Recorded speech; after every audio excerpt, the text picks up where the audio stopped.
continuidade aos termos de colaboração.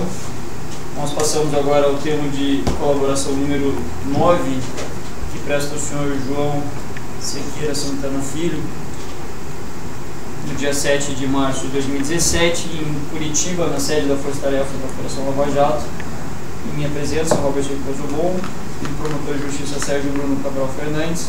Também estão presentes os defensores constituídos pelo colaborador, a doutora Alessi Brandão e o doutor Juliano Campelo Prestes.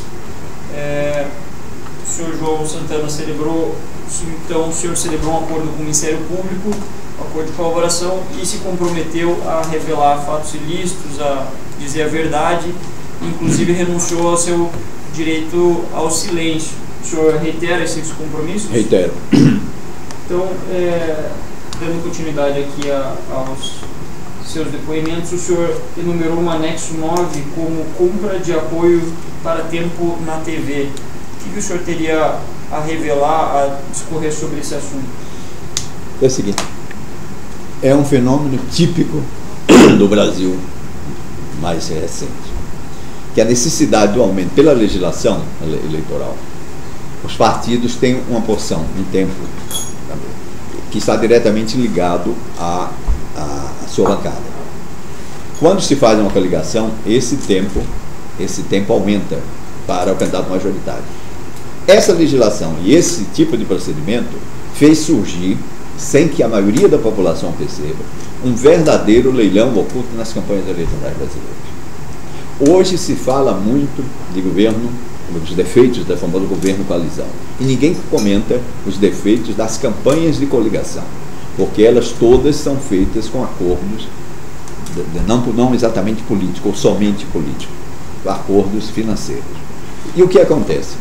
No momento que um partido senta com um candidato e oferece, e sabe que está dando seu tempo, invariavelmente se pede uma ajuda financeira. Pede uma ajuda financeira para as campanhas. O partido que tem mais tempo na TV, como por exemplo o PMDB, só como exemplo, que tem 3 minutos e pouco, o PSDB, o DEM, que tem um pouco menos, mas quase isso, eles cobram, têm um preço, mas tem um valor no mercado eleitoral, vamos dizer, na bolsa, mais forte. Mas em contrapartida, eles têm uma bancada maior que seus deputados precisam receber ajuda de campanha. Então, a irrigação é muito ampla. Acontece, então, é um círculo vicioso que se implantou e que necessita ser quebrado. Eu, pessoalmente, nunca presenciei uma negociação desse tipo.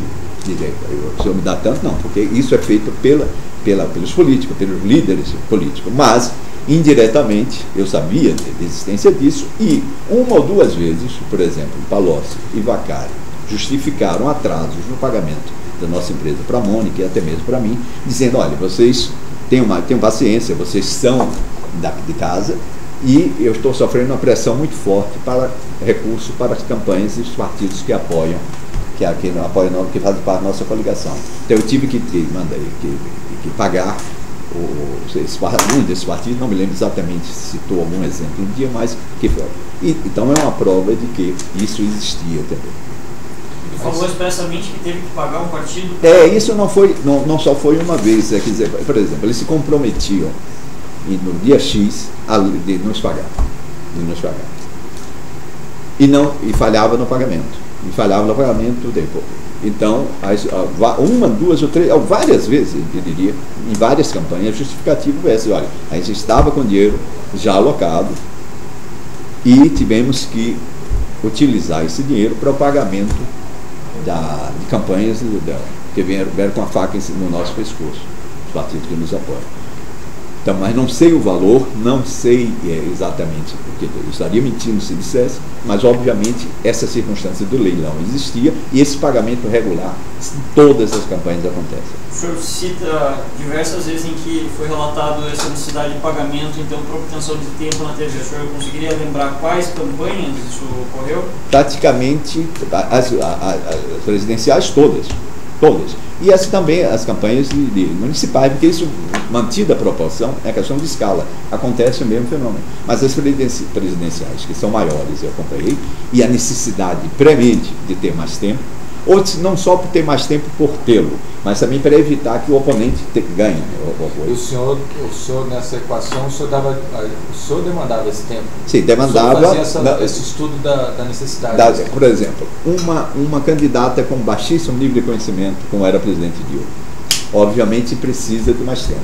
Mas, independente da circunstância específica de um candidato, com a experiência, eu adquiri uma média na minha cabeça, que eu dizia para minhas candidatas, nunca menos de 8 minutos e nunca mais de 10.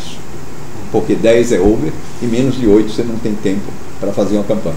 Então, uma campanha, quanto menor índice de conhecimento tem um candidato, precisa ser apresentado e precisa que a população o conheça e seja seduzido por suas propostas, necessita de mais tempo. Vem daí as grandes coligações. E, obviamente, quem tem o poder político e o poder econômico agora, tem mais possibilidades. Só um esclarecimento, não entendi a explicação do senhor, só uma coisa para ficar clara. Na realidade, o senhor citou essa hipótese quando eles atrasaram o pagamento do senhor, justificando que tinha que pagar as coligações. Mas ficou parecendo que foi uma demanda que surgiu ali. Na realidade, esse acordo ele vem antes. Vem antes. Na verdade, o acordo vem antes. É acertado, senta na mesa o valor, os pagamentos são feitos ao longo do negócio. Não é uma coisa que vai sendo demandada. Não, sem dúvida, é feito não antes. Não é assim, vamos coligar e depois pede apoio financeiro. Para coligar tem um pagamento. Certeza que pela prática deve ser uma negociação exatamente. Só coliga se pagar. Coliga se pagar. Agora, como tudo em campanha eleitoral, a começar dos dividendos oficiais ou não do marketing, vai sendo pago ao longo da campanha, com os atrasos normais. Esses pagamentos que o Palocci e o Vacari justificaram para atrasar para o senhor, é um acerto já no início da campanha. Do início das campanhas. No início de campanha, com as coligações. Então, Palocci e Vacari, o senhor recorda expressamente que relataram essa necessidade de dispêndio de recursos para compra de tempo de TV de Como também. Há também um diálogo, um comentário indireto sobre isso. O presidente Lula, que eu me recordo, na campanha, na primeira campanha da presidenta Dilma, e isso numa reunião no Palácio Alvorada, à noite onde estava o comando de campanha, onde ele estava profundamente exasperado, dizendo que não iria coligar, que se dependesse dele, ele não iria coligar com o PMDB. Porque o PNB está fazendo exigências absurdas. Falou exigências absurdas. Não falou disso. Exigências absurdas. Na forma de interpretação, poderia ser tanto exigências políticas, de loteamento futuro, como poderia ser exigências de apoio financeiro de campanha, como tudo isso junto. Mas ele está profundamente desesperado, profundamente irritado. E nesse momento, inclusive, ainda estava se discutindo quem era a substituição do vice. Que o vice ainda se cogitou a possibilidade do Zé Alencar, do falecido vice-presidente Zé Alencar, ser candidato mais uma vez como vice da Abril. Mas o presidente Lula, desde o início, já tinha decidido que teria ser alguém no PMDB. Ou Nelson Jobim. Já conseguiu o tempo. Já conseguiu o tempo. Mas, ou Nelson Jobim, ou a imposição quase do partido foi pelo Michel Temer. A opção do Lula era Nelson Jobim, que seria o candidato ideal.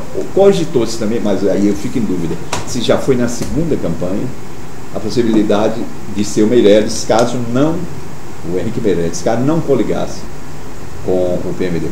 Mas isso não fica claro. Mas nesse dia eu me lembro que era uma noite, um jantar do comando duro da campanha, onde ele dizia, não, ele está ficando impossível aceitar as exigências do PMDB. Mas isso preocupou, claro, a candidata, porque ele ia perder um tempo grande. Ela depois consultou na mesma hora, perguntou se realmente se havia uma perda com o PMDB. Se havia, eu disse, obviamente que haverá. Porque não só haverá, porque nós vamos perder 13 minutos de fração, como pode ir para o Serra, pode ir para o candidato opositor. E iria fatalmente.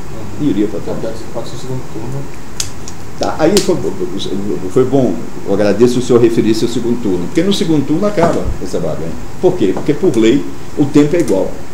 O tempo é igual por dois. Então, o peso de e aí, inclusive, é interessante entrar nisso, porque o peso dos partidos de barganha financeira, política, como seja, é no primeiro turno. Porque depois o tempo de TV é igual.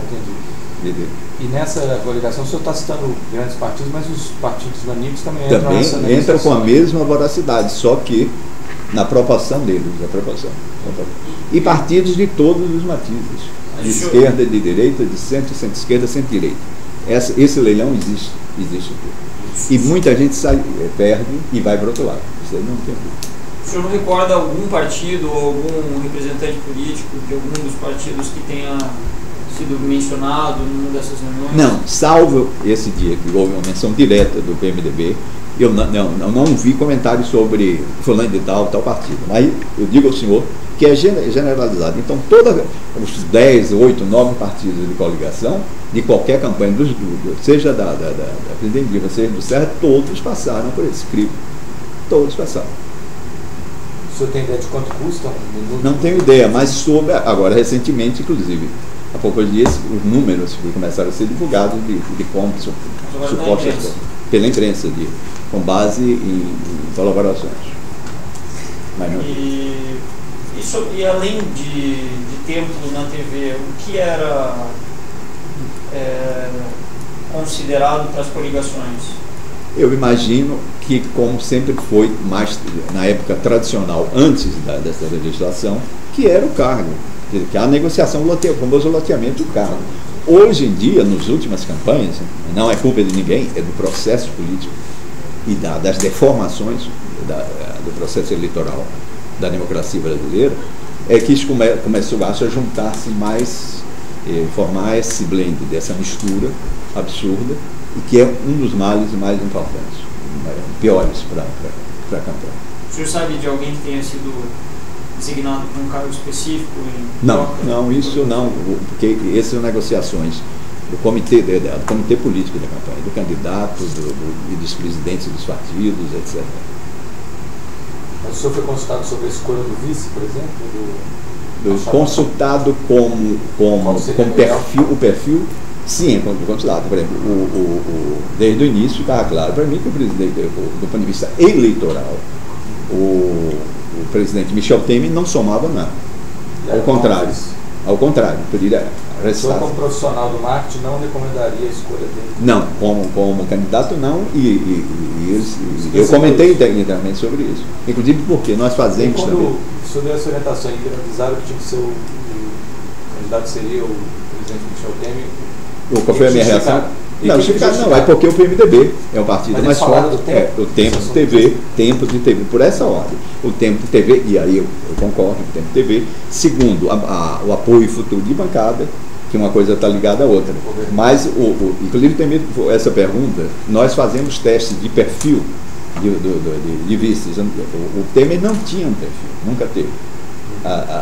Pouco conhecido, e onde era conhecido sofria críticas, e não havia uma sinergia entre os perfis dele e da Dilma. Ao contrário, a Dilma precisava ter, na verdade, era um político mais jovem, mais aberto, mais carismático, que compensasse sem engoli-la sobre isso. Mas isso é uma questão técnica, mas eu acho que não vem o caso dele.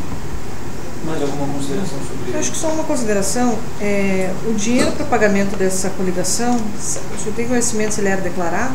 Não, obviamente, primeiro não tem, mas obviamente não era declarado. Isso faz parte realmente do Caixa 2, sem dúvida. Uma das utilizações do Caixa 2, e eu acho que agora com as investigações da Lava Jato está ficando claro isso. Esse era justamente o motivo que atrasavam os... na verdade, nós éramos vítimas disso. Certo, então encerrando o termo de colaboração como